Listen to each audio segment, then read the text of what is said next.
আপনার কোরবানির ক্ষেত্রে ইমাম আবু হানিফা রাহিমাহুল্লাহ তো বলছে পরিবারের পক্ষ থেকে একটা কোরবানি যথেষ্ট নয়।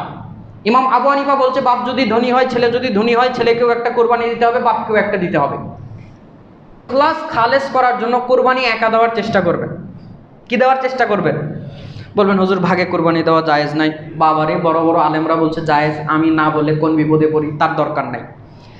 তবে আপনার কোরবানিটা আপনি যদি চান আমার আল্লাহর কাছে বেশি গ্রহণযোগ্য হোক, অনেকটা বেশি বিশুদ্ধ হোক, একা দেওয়ার চেষ্টা করবেন। বলেন ইনশাআল্লাহ। ভাগে কোরবানি দেওয়া আমি নাজায়েজ বলছি না, তবে ভাগে কোরবানি দেওয়ার ব্যাপারে ওলামারা ইখতিলাফ করেছে। কারণ ভাগে কোরবানির যে হাদিসগুলো রয়েছে এগুলো সফরের হাদিস।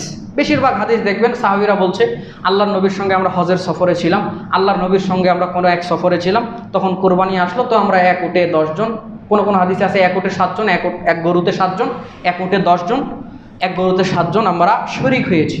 অনেক কথা অনেকেই বলেছেন। এখানে জন বলা আছে। এখন তারা বলছে, যারা বলছে যে ভাগে কোরবানি দেওয়া উচিত নয়, তারা বলছে হাদিসে জনের কথা উল্লেখ আছে, আপনি এক পরিবারের পক্ষ থেকে দিলেন।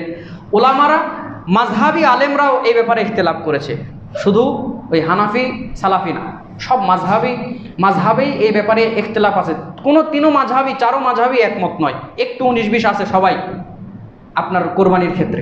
ইমাম আবু হানিফা রাহিমাহুল্লাহ তো বলছে পরিবারের পক্ষ থেকে একটা কোরবানি যথেষ্ট নয়।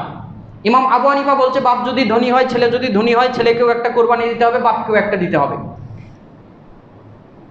তো মোট কথা ইখতিলাফ আছে, আমরা ইখতিলাফ থেকে বাঁচার জন্য একা কোরবানি দেওয়ার চেষ্টা করব। আল্লাহ আমাদেরকে তৌফিক দান করুক, বলেন আমিন।